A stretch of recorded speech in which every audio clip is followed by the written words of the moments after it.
नमस्कार। सिद्धार्थ भक्ति चैनल रो दाढ़ता भक्ति को आपण मानक स्वागत। आपण माने सुनुचंती भक्त गीता पंडांकर प्रसंग। गत अध्याय आपण सुनिथिले जे पंडांकर पत्नी बारंबार अनुरोध करूचंती भगवान को, से ताऊ भगवान बोल जानि नाहंती। कहउचंती पुओ एते बाटरू आसीच, टिके कोन खाई दे कि जाओ। ठाकुरे कहू कहू अनेक कथा कहीदेले। कहले नाई, पंडांकर अन्य को मोर भारी आशा, मोर भारी इच्छा मु तांग घर दिरा खाई कि जाती बोली, किंतु मो जीभरे क्षत हो जाइछि। 3टा गार पड़ी मो जीभरे, रक्त मध्य बाहरुछि। खाइबा को इच्छा थिले मध्य मु खाई पारुनी। आहा, केड़े जंत्रणा प्रभु पाउचंती भक्त पाई। केड़े उदार मो ठाकुर भक्त पाई से कौन कौन न करिचंती। वास्तव रे भगवान तुमे केते जे महान ताहा कल्पना करि हुए ना। तापरे कौन हेची, रामदास तांकर भक्ति स्तबकरे की प्रमाण दउचंती चलंतु सुनि नबा। जलुता छी बड़ा होई, एणु मु भुंजी न पारई। कहिबा पंडांकर आगे, बोली चलिले अति बेगे। एणे जे पंडांकर नारी, बहन रंधा बढ़ा सारी। बहन रंधा बढ़ा सारी, रहन रंधा बढ़ा सारी। पंडा उठिबा पूर्वरु एई कथा कही तरबर हेई ठाकुर कहले, शुणंतु पंडा उठिले तांको ए कथा जणई देब। मु आसीथिली भार आनी, आउ मो जीभरे क्षत हेइची। मोर खाइबा को इच्छा थिले मध्य मु खाई पारुनी। पंडांको घरे खाइबा पाई मोर बहुत आग्रह, बहुत इच्छा। एई कथा कही तरबर भावरे विदाय नहीं चली गले भगवान। एणे पंडांकर पत्नी रोषेई करुछंती। खाद्य सामग्री आनिबा परठारु से तांकर तत्पर हेकी लागिचंती, कारण घरे केही खाई नाहंती। समस्ते उपवास रे अछंती। पंडा उपवास रे अछंती। विशेष करी तांकर छोट छुआ माने, सेमाने आउ भोक केते संभाली परिबे। तेणु से तरबर हेकी रंधा बढा सारी सारलेनी। एही समय रे पंडांकर बोध हुए निद भांगी जाउची। चलंतु सुनि नेबा रामदास कोन कहउचंती। अति आनंद मन होई, स्वामी की उठाइला जाई। बोइला तुम्भ कथा सत्य, बहर उठ प्राणनाथ। बहर उठ प्राणनाथ, बहर उठ प्राणनाथ। बोध हुए पंडांकर पत्नी भितरे भगवान प्रति विश्वास जागृत हेलानी। तरबर पंडा को उठे देले। मन तांकर भारी खुशी। कहले, हे प्राणनाथ उठ, मोर भूल हो गला, मोर अपराध हो गला। आपण वास्तव में जहाँ कहूतिले भगवान के पाखरे जे समर्पित हो जाए तार सकल कथा से बुझंती। अनन्य चिंतयन्ते मांग जे जना पर्युपासते, तेसांग नित्याभियुक्तारां जोगक्षेमं वहाम्यहम्। यही श्लोक रे, यही मंत्र रे पंडांकर पत्नी गार देइथिले। ताकू ही मने पकई देले। कहले, वास्तव रे तम कथा सत हो गला। कौन हेइची घटना तमे बोधे जानो ना। हे प्राणनाथ उठ, समस्त घटना मु गोटी गोटी करी तुम आगे कहीदेवी। विश्वास तांको भीतर धीरे धीरे बढ़िबार लागिची। पंडांकर पत्नी नास्तिक हेले मध्य नास्तिकरू आउ गोटे रूप तांकर आसी जाउची। संबाळुआरू प्रजापतिर रूप, नास्तिकरू आस्तिकर रूप। रामदास भक्त आउ कौन प्रमाण करुचंती, चलंतु सुनिबा। ता सुनी पंडाए उठिले, निज घर को दृष्टि देले। देखिले पुरी अच्छी धन, बोले के मंत विधान। सुनीता पत्नी विधि मते, कहिला स्वामी रग्रते। କହିଲା ସ୍ୱାମୀର ଗ୍ରତେ। ପଣ୍ଡାଙ୍କର ନିଦ ଭାଙ୍ଗିଗଲା। ପଣ୍ଡା ଉଠିଲେ, ଦେଖିଲେ ଘର ସାରା ଧନ। ଆଶ୍ଚର୍ଯ୍ୟ, ଆରେ ଏସବୁ କୁଆଡ଼େ ଗଲସିଲା? ଘରେ ଆମର କାଣି କଉଡ଼ିଟିଏ ନଥିଲା। ହଳଦୀ, ଲୁଣ, ଜିରା, ସୋରିଷ, ଅଦା, ହେଙ୍ଗୁ, ଡାଲି, ଚାଉଳ ଏସବୁ ଆସିଲା କେଉଁଠୁ? ପୁଣି ଘର ସାରା ଭର୍ତ୍ତି ହେଇଯାଇଛି। କ'ଣ ଘଟଣା? ଏ ଆଶ୍ଚର୍ଯ୍ୟ ଘଟଣା ବିଷୟରେ ମୋତେ ତ କୁହ। ପତ୍ନୀଙ୍କୁ ପଚାରିଲେ। ପତ୍ନୀ ହସି ହସି ସମସ୍ତ ଘଟଣା କହୁଛନ୍ତି। ଶୁଣି ତା ପତ୍ନୀ ବିଧି ମତେ କହିଲା ସ୍ୱାମୀର ଗ୍ରତେ। କେ ତୁମ୍ଭ ମିତ୍ର ଦେଲେ ପେଶି ବୋଲେ ଗଉଡ଼ ଜଣେ ଆସି। ଏ ସର୍ବ ଦେଇ ଗଲେ ମୋତେ ମୁଁ ଯେ କହିଲି ନା ମୋତେ। ମୁଁ ଯେ କହିଲି ନା ମୋତେ। ଆରେ ତମର ଜଣେ କି ମିତ୍ର ଅଛନ୍ତି।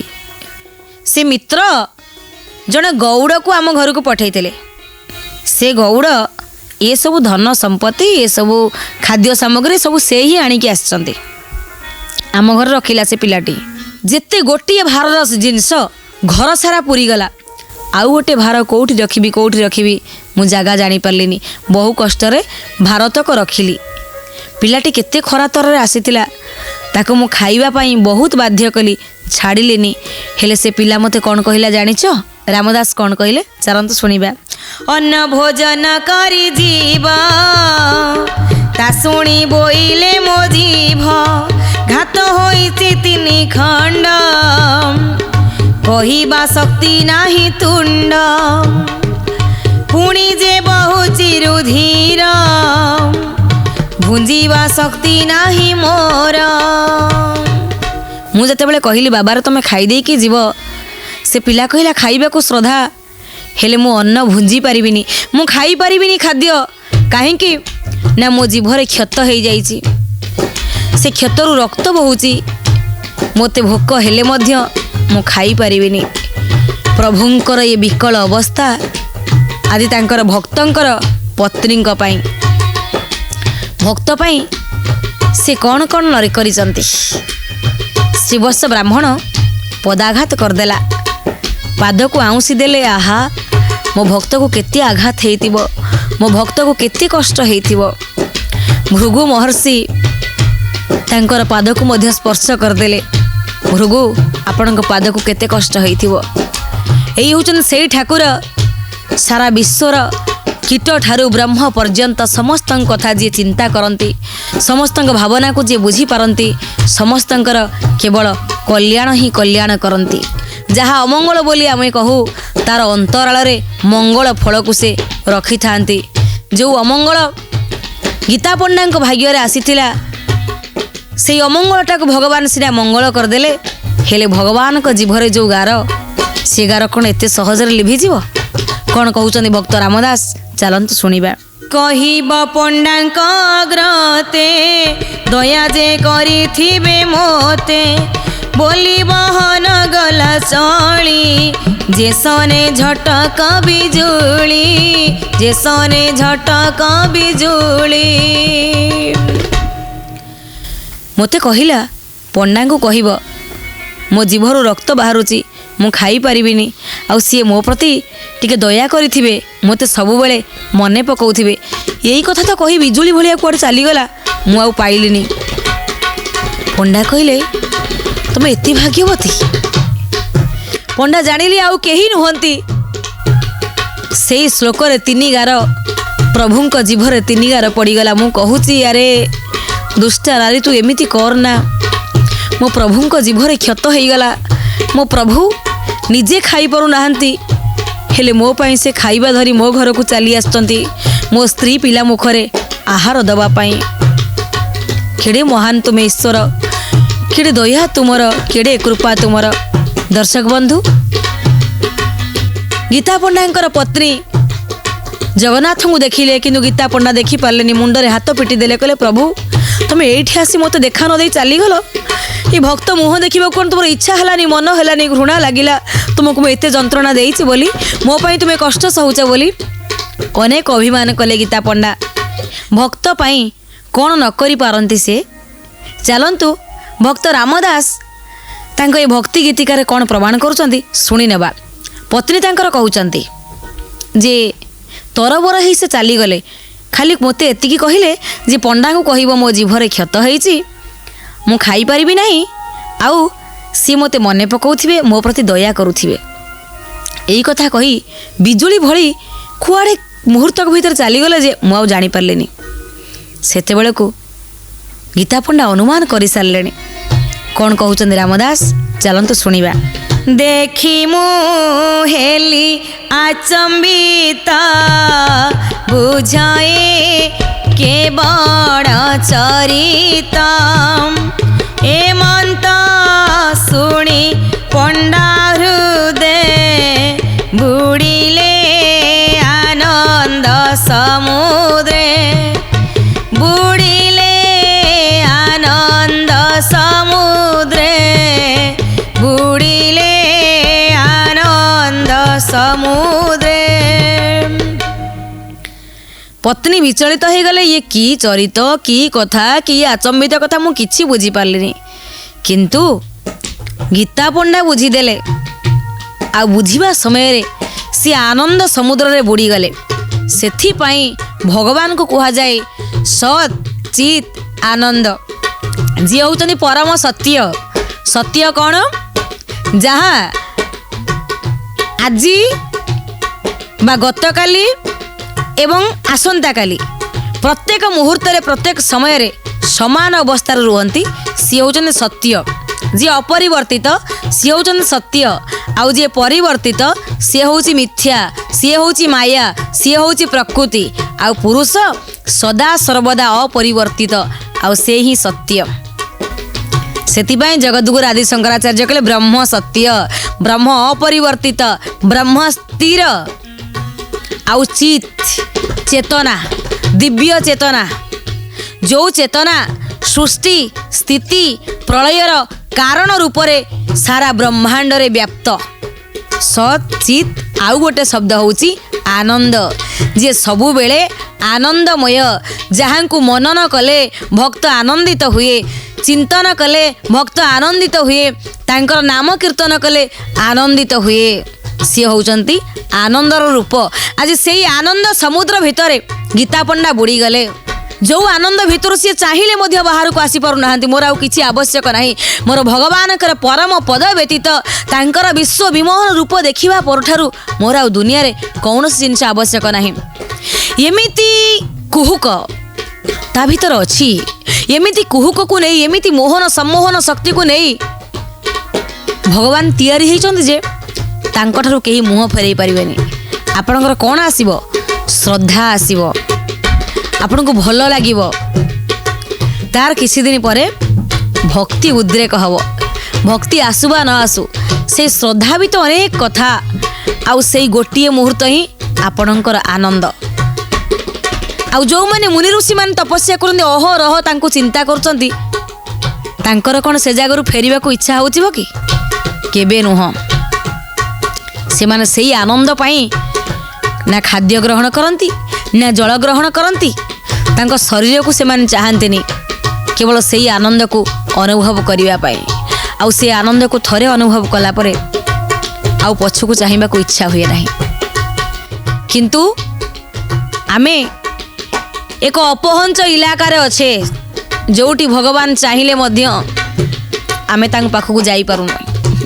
ଏକ ଅପହଞ୍ଚ ଇଲାକାର ରହସ୍ୟ ଭିତରେ ଆମେ ଅଛେ, ଯେଉଁ ରହସ୍ୟ ହେଉଛି ମାୟା। ଯେଉଁ ମାୟାର ବନ୍ଧନ ଭିତରୁ ଆମେ ବାହାରି ପାରୁନେ, ଆଉ ତାଙ୍କ ପାଖରେ ପହଞ୍ଚି ପାରୁନେ। ଏଇ ହେଉଛି ମାୟା, ଜୀବ, ଜଗତ, ବ୍ରହ୍ମ। ଇଏ ତିନି ଜଣକୁ ଗୋଟିଏ ସୂତାରେ ଯିଏ ବାନ୍ଧି ରଖିଛନ୍ତି ସେ ହେଉଛନ୍ତି ପରମାତ୍ମା। ଆମେ ସମସ୍ତେ ଏକ ଘୂର୍ଣ୍ଣନାକାର ପିଣ୍ଡୁଳା ସଦୃଶ୍ୟ ବାରମ୍ବାର ବାରମ୍ବାର ଜନ୍ମ ମୃତ୍ୟୁ ଚକ୍ରରେ ଅନୁବନ୍ଧିତ ହେଉଛେ। ଆମେ ସେ ସତ୍ୟ ପାଖରେ ପହଞ୍ଚି ପାରୁନେ। କିନ୍ତୁ ଆଜି ସ୍ୱଦେହରେ ମଧ୍ୟ ଗୀତା ପଣ୍ଡା ସେହି ଆନନ୍ଦ ରୂପକ ସମୁଦ୍ରରେ ବୁଡ଼ି ଯାଉଛନ୍ତି। ଆଉ ଫେରିବାକୁ ସମୟ ନାହିଁ। ସେ ଜାଣୁଛନ୍ତି ପରମାତ୍ମା ମୋ ପ୍ରଭୁ ନିଶ୍ଚୟ ଆସିଥିଲେ। ତାପରେ କ'ଣ ହେଲା ଚାଲନ୍ତୁ ଶୁଣିନେବା ରାମଦାସ କ'ଣ କହୁଛନ୍ତି। ଜାଣିଲେ ନିଶ୍ଚୟ ଚଉବାହା ଆନନ୍ଦ ବେଳ ନୋହେ ବୋଇଲେ ଧନ୍ୟ ତୋ ଜୀବନ ଦେଖିଲୁ ପ୍ରଭୁ ଭଗବାନ ଦେଖିଲୁ ପ୍ରଭୁ ଭଗବାନ ଦେଖିଲୁ ପ୍ରଭୁ ଭଗବାନ। ଆଚମ୍ବିତ ହେଇଗଲେ ଗୀତା ପଣ୍ଡା ତାଙ୍କ ପତ୍ନୀଙ୍କ ମୁଖକୁ ଟିକେ ଚାହିଁଲେ। ଜାଣିଛୁ ମୁଁ ସାଧନା କଲି ହେଲେ ସିଦ୍ଧିଟା ତତେ ମିଳିଲା ଲୋ। ଏମିତି ଅନେକ ଘଟଣା ଘଟିଛି ଆଜ୍ଞା। ଯେତେବେଳେ ଭଗବାନ ପୁରୁଷୋତ୍ତମ ଶ୍ରୀରାମଙ୍କର ପାଦ ଲାଗି ଅହଲ୍ୟା ମୁକ୍ତି ପାଇଲେ, ସର୍ବପ୍ରଥମେ ସେ ତାଙ୍କ ସ୍ୱାମୀଙ୍କୁ ଧନ୍ୟବାଦ ଦେଲେ। କହିଲେ ହେ ସ୍ୱାମୀ, ଆପଣ ଅଭିଶାପ ଦେବା ସମୟରେ କୌଣସି ନା କୌଣସି କୋଣରେ ହୃଦୟ ଭିତରେ ମୋର ଟିକିଏ ଦୁଃଖ ରହିଗଲା ମୋ ସ୍ୱାମୀ ମୋତେ ଅଭିଶାପ ଦେଇଦେଲେ ବୋଲି। କିନ୍ତୁ ବାସ୍ତବରେ ଆପଣ ଯେ କେତେ ମହାନ ତାହା ମୁଁ ବର୍ଣ୍ଣନା କରିପାରିବି ନାହିଁ। ସଂସ୍କୃତରେ ଗୋଟେ ଆପ୍ତ ବାକ୍ୟ ଅଛି, ସନ୍ଥ ସ୍ୱୟଂ ପର ହିତେଷୁ କୃତ୍ୱା। ଯେଉଁମାନେ ସନ୍ଥ, ଯେଉଁମାନେ ସାଧୁ, ଯେଉଁମାନେ ମହତ୍ ବ୍ୟକ୍ତି, ସେମାନେ ସବୁବେଳେ ପରହିତରେ ଥାନ୍ତି। ଆପଣଙ୍କର ଅଭିଶାପରୁ ସିନା ମୁଁ ରାମଙ୍କର ସ୍ପର୍ଶ ପାଇପାରିଲି। ରାମଙ୍କର ପାଦ ସ୍ପର୍ଶ ଆପଣଙ୍କ ତପସ୍ୟାର ଶକ୍ତି ଦ୍ୱାରା ମୁଁ ପାଇଲି। ଯେହେତୁ ମୁଁ ଆପଣଙ୍କର ଅର୍ଦ୍ଧାଙ୍ଗିନୀ, ଆପଣଙ୍କର ସହଧର୍ମିଣୀ, ଆପଣ ତପସ୍ୟା କଲେ, ଆଉ ସେଇ ତପସ୍ୟାର ଫଳ ସ୍ୱରୂପ ଏହି ଅଭିଶାପ ମାଧ୍ୟମରେ ରାମଙ୍କର ପାଦ ସ୍ପର୍ଶ ମୁଁ ଲାଭ କଲି। ଯାହା ଆଜି ଗୀତା ପଣ୍ଡାଙ୍କର ପତ୍ନୀ ତାଙ୍କର ସହଧର୍ମିଣୀର ନ୍ୟାୟରେ ହକରେ ପାଇଯାଇଛନ୍ତି ଭଗବାନଙ୍କ ଦର୍ଶନ। କାହିଁକି ଗୀତା ପଣ୍ଡାଙ୍କ ପତ୍ନୀ ଦେଖିଲେ ନା ସ୍ୱାମୀଙ୍କର ଯେହେତୁ ଏ ସହଧର୍ମିଣୀ, ସ୍ୱାମୀଙ୍କର ସେବାରେ, ସ୍ୱାମୀଙ୍କର ପୂଜାରେ, ସ୍ୱାମୀଙ୍କର ଯେଉଁ ବ୍ରତ, ଯେଉଁ ପୁଣ୍ୟ, ସେଥିରେ ମଧ୍ୟ ପତ୍ନୀଙ୍କର ଭାଗ ଅଛି। ସେଇ ହିସାବରେ ନ ଜାଣି ସେ ମଧ୍ୟ ଭଗବାନଙ୍କୁ ଦର୍ଶନ କଲେ। ଦର୍ଶନ କଲେ ସିନା, ହେଲେ ତାଙ୍କର ଚେତନା ଜାଗ୍ରତ ହେଇପାରିଲାନି। ସେ ଟିକେ ଜାବୁଡ଼ି ଧରି ପାରିଲେନି, ଭଗବାନଙ୍କୁ ଚିହ୍ନି ପାରିଲେନି। ସାଧାରଣ ମାନବ ରୂପରେ ଅନେକ ସ୍ନେହରେ ଖାଇବା ପାଇଁ ନିବେଦନ କଲେ, ହେଲେ ଖାଇବାକୁ ମଧ୍ୟ ଦେଇପାରିଲେ ନାହିଁ। ଧନ୍ୟ ଧନ୍ୟ ହେଇଗଲେ, କୃତ୍ୟ ହେଇଗଲେ। କହିଲେ ତୁ ବଡ଼ ଭାଗ୍ୟବତୀ। ଆଉ କ'ଣ ଲେଖିଲେ ରାମଦାସ, ଚାଲନ୍ତୁ ଶୁଣି ନେବା। ସୁକ ସନକ ମୁନିବାର ଏହାଙ୍କ ଧ୍ୟାନକୁ ଯେ ଦୂର ତୁ ତାହା ଦେଖିଲୁ ସାକ୍ଷାତେ ସୌଭାଗ୍ୟେ ବୋଲିବି ମୁଁ ତୋତେ ସୌଭାଗ୍ୟ ବୋଲିବି ମୁଁ ତୋତେ ସୌଭାଗ୍ୟ ବୋଲିବି ମୁଁ ତୋତେ। ସୁକ ସନକ ଇ ଋଷିମାନେ ଯାହାଙ୍କର ଦୁର୍ଲଭ ରୂପକୁ, ମାନବୀୟ ରୂପକୁ ଦର୍ଶନ କରିନାହାନ୍ତି, ତୁ ତାଙ୍କୁ ଦେଖିଲୁ। ଭଗବାନଙ୍କୁ କୁହାଯାଇଛି ଶ୍ରୀମଦ୍ ଭାଗବତରେ, ଅତି ବଡ଼ି ଜଗନ୍ନାଥ ଦାସ କହିଛନ୍ତି, ଲୀଳା ବିଧୃତ କଳେବର ଦେବ ମାନବେ ଅଗୋଚର। ଲୀଳା ବିଧୃତ, ଧୃତ କହିଲେ ଧାରଣ କରିବା, ବି କହିଲେ ବିଗତ, ବି କହିଲେ ବିଶେଷ, ବି କହିଲେ ଆକାଶ, ବି କହିଲେ ପକ୍ଷୀ। ତେଣୁ ବିଧୃତ ବିଶେଷ ଭାବରେ ଯିଏ ଧାରଣ କରନ୍ତି ଲୀଳା ବିଧୃତ କଳେବର, ଯାହାଙ୍କର ଶରୀର ବା ଯେଉଁ ପରମାତ୍ମା ଶରୀରକୁ ଯେତେବେଳେ ଧାରଣ କରନ୍ତି, ସେ କେମିତି ଧାରଣ କରନ୍ତି ନା ଲୀଳା ବିଧୃତ, ସେ ଶରୀର ଭିତରେ ଲୀଳାକୁ ବିଶେଷ ଭାବରେ ଧରିକି ସେ ଧାରଣ କରନ୍ତି। କାରଣ ଆମେ ସମସ୍ତେ ଭଗବାନଙ୍କୁ କହୁଛେ ତାଙ୍କର ଶରୀର ନାହିଁ, ତନୁ ନାହିଁ ବୋଲି। ଆଉ ଯେତେବେଳେ ସେ କଳେବର ଧାରଣ କରନ୍ତି, ସେ କଳେବରଟା କେମିତି ହୁଏ ନା ଲୀଳା ବିଧୃତ ହୁଏ। ଆଉ ଯେଉଁ ଲୀଳା ବିଧୃତ କଳେବର ଦେବ ମାନବେ ଅଗୋଚର, ତାଙ୍କର ଏଇ ଲୀଳା ଧାରଣ କରିବାର କଳେବରଟା ଦେବତାଙ୍କୁ, ମାନବଙ୍କୁ ମଧ୍ୟ ଅଗୋଚର ହେଇଥାଏ। ସୁକଦେବ ମହାରାଜ ତାଙ୍କୁ ମଧ୍ୟ ଅଗୋଚର। ଯେତେବେଳେ ତାଙ୍କର ପିତା ଭଗବାନ କୃଷ୍ଣ ଦ୍ୱୈପାୟନ ବ୍ୟାସଦେବ କହିଲେ ପୁତ୍ର ତୁମେ ଗୃହସ୍ଥ ଧର୍ମକୁ ଅବଲମ୍ବନ କର, ତୁମେ ବିବାହ କର। ସୁକମୁନି କହିଲେ ପିତା ମୁଁ ବିବାହ କରିବି ତ, ମୁଁ ବିବାହ କଲେ ସୁଖ ପାଇବି, ଆପଣ ଏଇ କଥା କହୁଛନ୍ତି ତ? ବିବାହ କଲେ ମୁଁ ସୁଖ କେମିତି ପାଇବି? ଯେତେବେଳେ ମୁଁ ସଂସାରରେ ରହିବି ସେତେବେଳେ ମୁଁ ପ୍ରକୃତିର ଅଧୀନ ରହିବି। ଇଏ ଦୁନିଆରେ ଯେତେ ଜୀବ ଅଛନ୍ତି ସମସ୍ତେ ତ୍ରିଗୁଣରେ ବନ୍ଧା, ତ୍ରିଗୁଣ ରଜ୍ଜୁ କରେ ଧରି ମୃଗୀ ନଚାନ୍ତି ନରହରି। ତେଣୁ ତିନି ଗୁଣରେ ପ୍ରକୃତି ଆମକୁ ବାନ୍ଧିକି ରଖିଛି। ଆମେ ଗୋଟିଏ ମୁହୂର୍ତ୍ତକ ପାଇଁ ଏ ତିନି ଗୁଣରୁ ବାହାରି ପାରିବା ନାହିଁ କି ପ୍ରକୃତିରୁ ମୁକ୍ତ ହେଇପାରିବା ନାହିଁ। ଆମେ ସମସ୍ତେ ପରାଧୀନ ଜୀବନ। ପରାଧୀନ ଜୀବନ ଭିତରେ ଆମେ କେବେ ଖୁସି ହେଇପାରିବା କି, ସୁଖ ପାଇପାରିବା କି? ତାହେଲେ କୁହନ୍ତୁ ପିତା, ଆପଣଙ୍କ ପୁତ୍ରକୁ ଆପଣ ଗୋଟେ ପରାଧୀନ ଭାବରେ ରଖି ଦୁଃଖୀ ରଖି ଆପଣ ସୁଖୀ ହେଇପାରିବେ କି? ଖାଲି ସେତିକି ନୁହେଁ, ମୁଁ ବିବାହ କରିବି, ପତ୍ନୀଙ୍କ ପ୍ରତି ଆସକ୍ତ ହେବି, ତାଙ୍କ ବଶରେ ରହିବି। ଏ ଶରୀରର ଉପରଟା ଆମେ ଦେଖୁଛେ, ଥରେ ଭିତରଟା ଦେଖିବାକୁ କେବେ ଚେଷ୍ଟା କରିଛେ? ଆମ ଶରୀର ଭିତରେ କ'ଣ କ'ଣ ଅଛି? ଆମ ଶରୀର ଭିତରେ ପଚା ମାଂସ, କେତେ ଦୁର୍ଗନ୍ଧ, ମଳମୂତ୍ର ସବୁକିଛି ଶରୀର ଭିତରେ ଅଛି। ଏ ଉପର ଚମଡ଼ାଟା ଛାଡ଼ିଗଲା ପରେ, ଖୋଲିଦେଲା ପରେ, ବାହାର କରିଦେଲା ପରେ ଆମ ଶରୀର ଭିତରେ କ'ଣ ଅଛି ଆମେ କେବେ ଦେଖିଛେ? ତାହେଲେ କୁହନ୍ତୁ ପିତା, ମୁଁ ଯାହାକୁ ପତ୍ନୀ ରୂପରେ ଗ୍ରହଣ କରିବି ତାଙ୍କ ଶରୀର ବି ତ ସେଇଆ। ତାହେଲେ ସେ ଶରୀରକୁ ମୁଁ ଭଲ ପାଇବି କେମିତି? ସେ ଶରୀରକୁ ମୁଁ ଗ୍ରହଣ କରିବି କେମିତି? କେମିତି ମୁଁ ପ୍ରେମ କରିବି ସେ ଶରୀର ପ୍ରତି ଆକୃଷ୍ଟ ହେଇକିରି? ପରାଧୀନ ଜୀବନ ଭିତରେ କେହି କେବେ ଖୁସିରେ ରହିପାରେ ନା। ଆମେ କେବଳ ଦୁଃଖଟାକୁ ସୁଖ ବୋଲି ଭାବି ଜୀବନକୁ ଅତିବାହିତ କରୁଛେ। ତେଣୁ ମୁଁ କେମିତି ବଞ୍ଚିପାରିବି ଏମିତି ପରାଧୀନ ଜୀବନ ନେଇ? ଯାହା କୁଚ୍ଛ୍ର ବୈରାଗ୍ୟ ସୁକଦେବ ମହାରାଜଙ୍କର ଥିଲା। ମୁଁ ଯିବି ସେଇ ପରମ ଆନନ୍ଦ ପ୍ରାପ୍ତି ପାଇଁ, ସେ ଭଗବାନଙ୍କର ସାନ୍ନିଧ୍ୟ ପାଇଁ। ମୁଁ ସୁଖ ଚାହେଁ ନା, ମୁଁ ଆନନ୍ଦ ଚାହେଁ। କୁଚ୍ଛ୍ର ବୈରାଗ୍ୟ।